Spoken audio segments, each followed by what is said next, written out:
Hello everyone, watch this review here where they look at Ghost Rider from the Transformers crossover, I guess Marvel line, because they also do a Star Wars line. Now, Ghost Rider is probably one of the most logical inclusions for a line like this. Actually, it's probably about the only logical inclusion, given that he's a character prominently associated with a vehicle, as opposed to, say, making Spider-Man turn into a helicopter thingy, which they did. Otherwise, from the front of the box here, really awesome packaging. Love the little character burst here, and then the artwork they used for the character above. You even have like the logo and stuff. It's just really stylish. Then you turn it around. Yeah, it's not nearly as cool.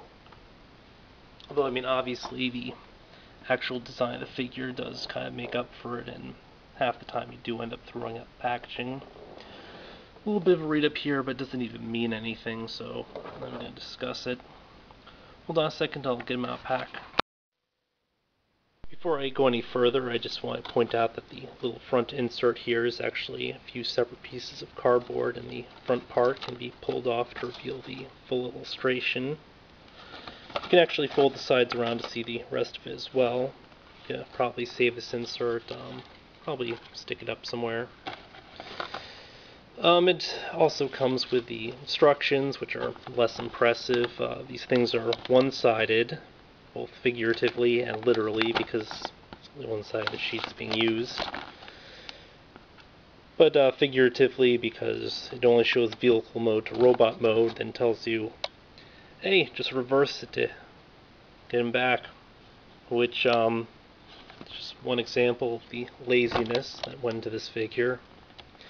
In general, I kind of think that these sort of crossovers just don't have the same pizzazz. I'm wondering, I'm not sure if this is 100% true or whatever, if it's just because Hasbro might do the designs for these, whereas Takara Tomy does the actual designs for normal Transformers, then Hasbro takes those designs and sort of localizes them. Is that how it works? I'm honestly not familiar enough to know, but that's one possible explanation. Especially because the transformation for this is just incredibly easy. I'm not sure if it's because it's intended for younger audiences or just for the sort of reasons stated above.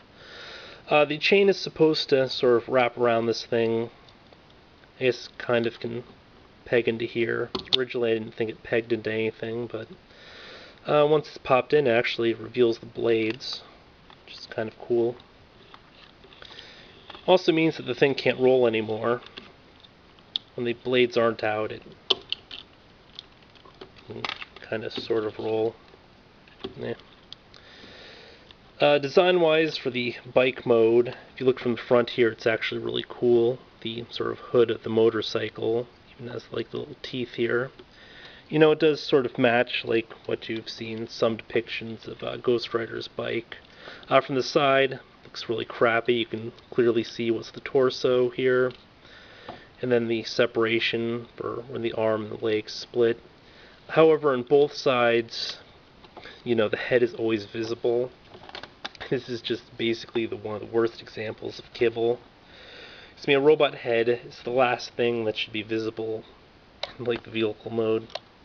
I mean, a lot of the bikes sort of fix that problem by sort of an oil slick. I remember his just sort of popped into his body, which kind of worked. But if you look here, it's supposed to be like that, so rather than just, you know, sort of half-assing it and making it look like, oh, it's partially gone, I say display that sucker with pride. So this way you can tell that Ghost Rider, or as I will call him, Ghost Ride, because he's actually the thing being ridden, is a actual robot dude thingy. A jig. Alternatively, if it really bothers you, you know what? Just one other thing you can do with it. Yeah, this was... ah, there it goes. Just pop it off. Then it actually looks more like a normal bicycle. I also sort of pull this thing off while I'm just displaying it. Well, I might leave it on. Now, The bike sort of accommodates 6-inch figures, like you can stick the newly released Marvel Legends Ghost Rider onto it.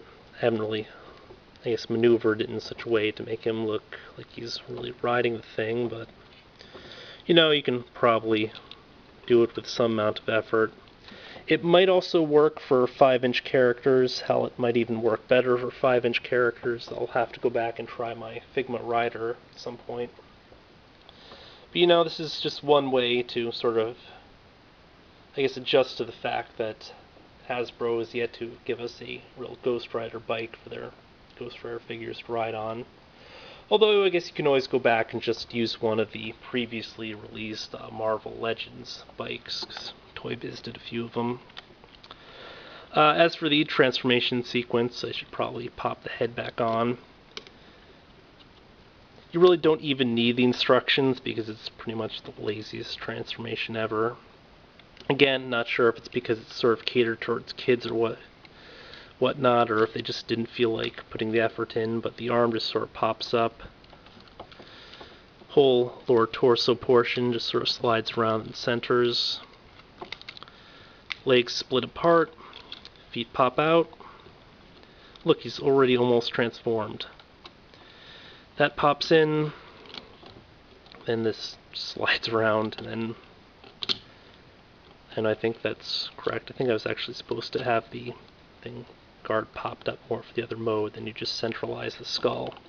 And you have his kind of, sorta, okay, no, sorta sucks robot mode. My biggest complaint about the robot mode is just the fact that the legs are kind of really stupid. Look at that.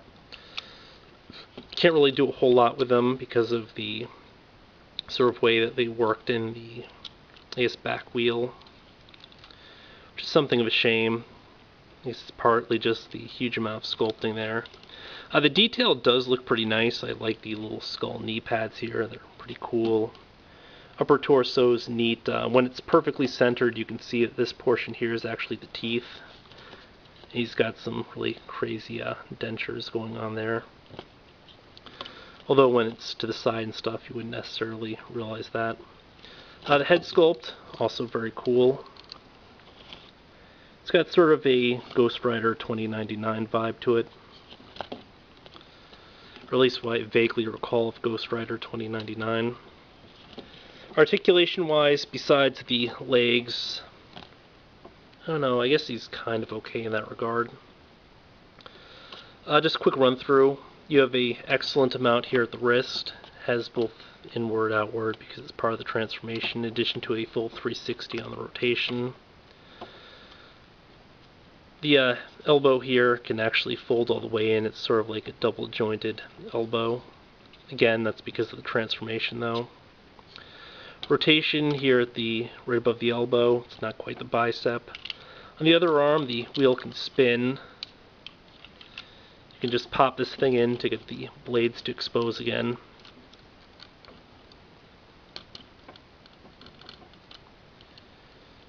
They're not popping out this time.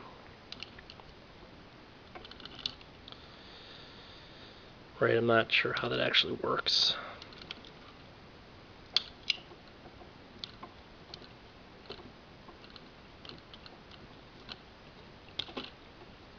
Nah, I don't really care. But you have a single joint elbow over here. Rotation actually at the bicep. It also pulls in and out, which is neat. Kind of like a piston effect. Then at the shoulders, they both have the same sort of ball jointed motion with a full range of 360, although on both sides it's impeded by these sort of shoulder guards. Head is on a physical ball, as mentioned, so you get a huge up and around. Rotation at waist. Really cool hip joints.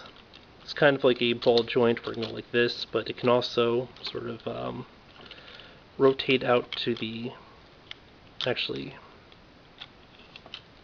so I mean it has sort of the inward, outward, all over motion, which is cool, but again, you can't ever display them like this because you see all this tacky crap. Knee has a really small range, which is kind of disappointing. It's part of the reason why it can't be posed all that well, and then you have a broad range on the ankle. The big problem with the robot mode is just the fact that you can't really do anything with it. Due to the sort of funky legs and stuff, it just doesn't display well at all. So it really impedes and limits the amount of posability and just display options that you can get from. And I guess this probably isn't that bad. I just still wish they would have handled this a little bit differently. I'm not at all bothered by the fact that he's got the kind of funky wheel arm. I think it looks sort of neat. This is kind of an attack in itself, and can be sort of displayed as such. In terms of paint, the only real paint variation and work that went to the figure is just for the flame effects, especially on the wheels, although you'll notice there's some amount of variation between figures, just depending on how clean the spray went for the yellow portions. I've seen ones that haven't had a ton of effect on some of the wheels, and I believe in the hair at some points, so it's something to watch out for if you do decide to go ahead and pick this one up. And I mean, I probably wouldn't recommend against picking him up. He's probably one of the best figures from the line. Granted, the line kind of sucks. Although, you know, it might be appeal to some people more than others. Others being myself in this instance. And I just was expecting a lot more from this figure. Just kind of feel that he didn't quite deliver. Transform him back, just rotate the waist part here. Yeah, screw it. Hold on a second. Okay, apparently I didn't have the torso slid forward enough, and that's why it wasn't working. That just snaps into that. You have to make sure that the wheels are snapped together, which I should have done first. Which I did do it first, the first run I did this video, and then this slides into here. The fist pops into his legs. And then finally this sort of goes here. Then you can either pop this out, leave this in, whatever. Also, by the way, didn't mention in this draft of the review, so shot one, didn't like it, and then came back, decided to shoot another one. But the front section here slides around, so it can sort of do different poses with the bike just itself, which is kind of neat. Especially because from some angles you can more make out the teeth and stuff. All in all, is this a crappy figure? Yeah, kinda. At the same time, it still might be worth picking up just because it is wheels for another character. And also, I mean, it does have some amount of charm to it. Again, possibly the figure most worth picking up from the, I guess, Transformers crossover Marvel line. But again, it's not really saying a lot because most of the vehicles from that line look like they kind of suck. I don't know. But yeah, this has been a look at Ghost Rider from the aforementioned series, who doesn't really seem to stay together all that well. Till next time, folks.